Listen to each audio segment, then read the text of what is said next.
Mayor হিসেবে ইশরাক হোসেনকে শপথ পড়ানোর দাবিতে টানা পঞ্চম দিনের মতো বিক্ষোভ ও অবস্থান কর্মসূচি পালন করেছে তার সমর্থকরা। দক্ষিণ সিটির প্রধান কার্যালয় নগর ভবনের মূল ফটকে তালা ঝুলিয়ে আজ সোমবারও বিক্ষোভ করেন ইশরাকের সমর্থকরা। পাশাপাশি গুলিস্তান মোড়ে 6 ঘন্টা বিক্ষোভও করেন তারা। এ সময় দাবি আদায়ের আন্দোলন চালিয়ে যাবার ঘোষণা দেন ইশরাকের সমর্থকরা। রহিম রুমানের প্রতিবেদন। ইশরাক হোসেনকে ঢাকা দক্ষিণ সিটি কর্পোরেশনের মেয়রের দায়িত্ব বুঝিয়ে দিতে পূর্ব নির্ধারিত কর্মসূচির অংশ হিসেবে সকাল থেকে নগর ভবনে ব্লকেট কর্মসূচি পালন করেন তার সমর্থকরা। স্লোগানে মুখর ছিল নগর ভবনের আশপাশের এলাকা।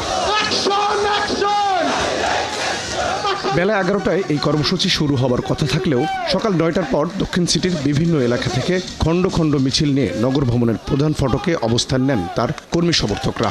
দাবি জানান মেয়র হিসেবে অবিলম্বে তাকে শপথ পড়ানোর। আমাদের শপথ গ্রহণ করার জন্য আমরা দাবি জানাচ্ছি। জনগণের ম্যান্ডেট নিয়ে তারা বলছে, আমরা জনগণের ম্যান্ডেটই ইঞ্জিনিয়ার ইশরাককে দিয়েছি, কোর্ট দিয়েছে, তাহলে কি কারণে ইঞ্জিনিয়ার ইশরাককে নগর পিতা হিসেবে দায়িত্ব পালন করতে দিবে না? ঢাকাবাসীর মনের কথা জানেন, ঢাকাবাসীর অন্তরের কথা জানেন।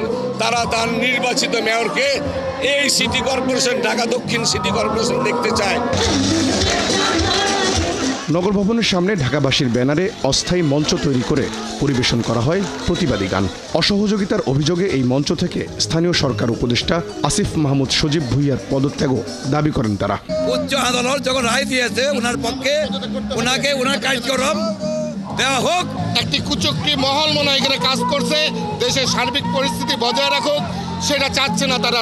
শেখ হাসিনার ভাতিজা ফজলুর তাপসকে তারা বিজয় ঘোষণা করেছিলেন, কিন্তু তিনি ভোট পান নাই, তারা জোর করে বিজয় ঘোষণা করেছিলেন। আন্দোলনকারীদের অভিযোগ, বিএনপির জনপ্রিয়তাকে হিংসা করেই নির্বাচন কমিশনের গেজেট প্রকাশের পরও ইশরাক হোসেনকে শপথ পড়ানোর আনুষ্ঠানিকতা সম্পন্ন করা হচ্ছে না।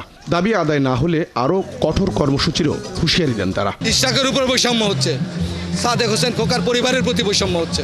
এটা যারা রাজনীতি করতেছে, যারা এটা নিয়ে পলিটিক্স করতেছে, আমার অনুরোধ ডক্টর ইউনূসের সরকারের প্রতি আমার অনুরোধ, উনি একজন ভালো মানুষ, উনি যদি এটাকে খুব দ্রুত বাস্তবায়ন করে দেয়, আমরা শান্তি শৃঙ্খলভাবে ঘরে যেতে পারি।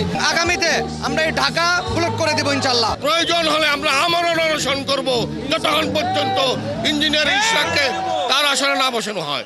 মঙ্গলবার সকাল 10টা থেকে বিকেল 5টা পর্যন্ত আবারও দক্ষিণ সিটির নগর ভবনের সামনে অবস্থান কর্মসূচির ঘোষণা দেওয়া হয়েছে। রহিম রুমন, 71, ঢাকা।